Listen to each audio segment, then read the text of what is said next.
Hi, my name is Sean Curran. I'm a teaching candidate for Grand Canyon University, and for the past few months, I've been teaching at the Coopers Plains GST BOCES campus in the alternative education program. I've been teaching social studies, and it's a really unique program because the students come to us for half a day to get their traditional academics, such as social studies, science, English, and math, and then the second half of the day, they travel out and do trades such as culinary arts, building trades, auto body, digital media arts. There's a whole bunch of things, and I've really valued being in this role because it's exposed me to such a diverse set of students. Um, these students are incredible in their own context, and you know, being in this environment has really allowed me to embody the philosophies of learning, leading, and serving. I've learned so much about teaching and being a teacher and interacting with students and building relationships. I've just every day I've had a new experience. I've been able to lead classrooms. I've been able to help students have one-on-one conversations with them, not just about their schoolwork, but about their lives. And I really think that's allowed me to serve them in a meaningful way that I hope has really impacted a few lives in the short time that I've been there already. It's the experience has really changed my teaching philosophy as well in so many ways. I've been forced to kind of reflect each week on the things I'm doing, how I'm doing them, how they're most successful for the students that I have in each classroom. I've had conversations with veteran teachers, administrators. I've had conversations with, trades teachers, which really work in an entirely different environment than a traditional classroom. But all of it's allowed me to grow and to understand, what it takes to really give these kids the tools that they need to succeed. I think a great example is at one of the meetings we had, our assistant principal, shared this notion with us that clear is kind.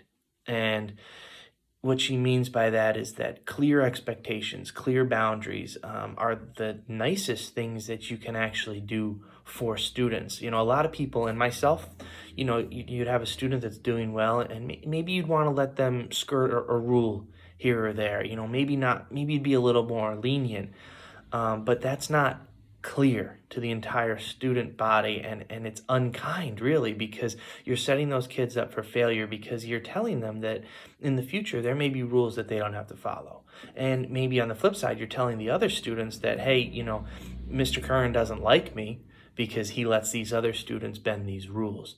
I've learned that being clear and really letting students kind of understand my expectations and following through with them is the nicest thing that I can do with them because it sets them up to be leaders. When we say, hey, we need you to follow this rule. We need you to follow this expectations because we know you can do it and you set a great example for the rest of the school body.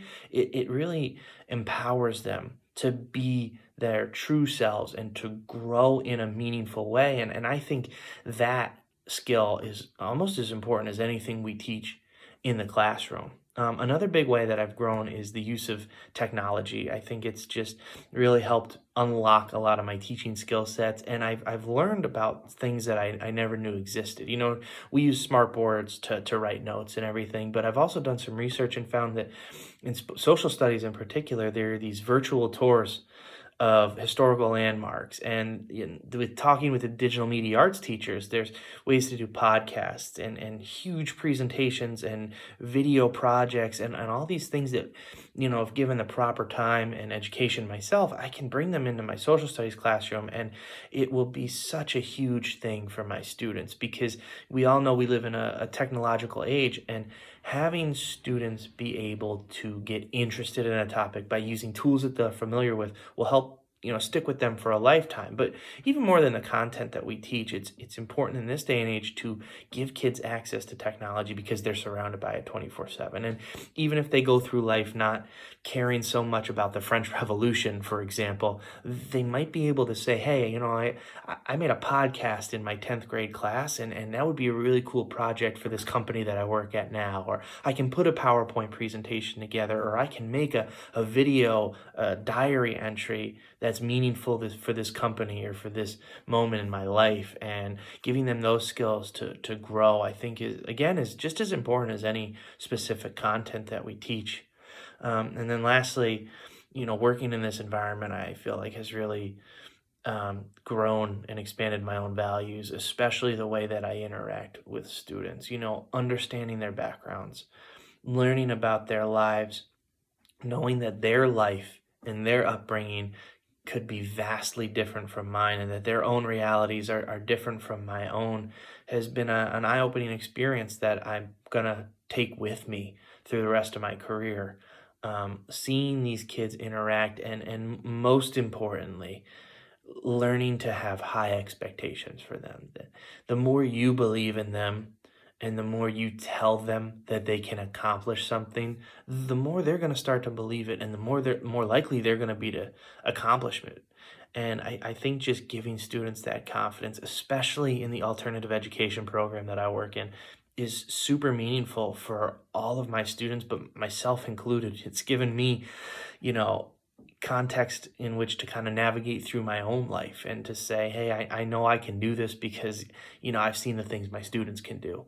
And it's kind of like a give and take. I've learned so much from them, and I just want to model good adult behaviors and ethics and things so that I can serve an example for them to lead the kind of life that I've been lucky enough to lead. Thank you for listening. Again, I'm Sean Curran, a teaching candidate for Grand Canyon University. Thank you.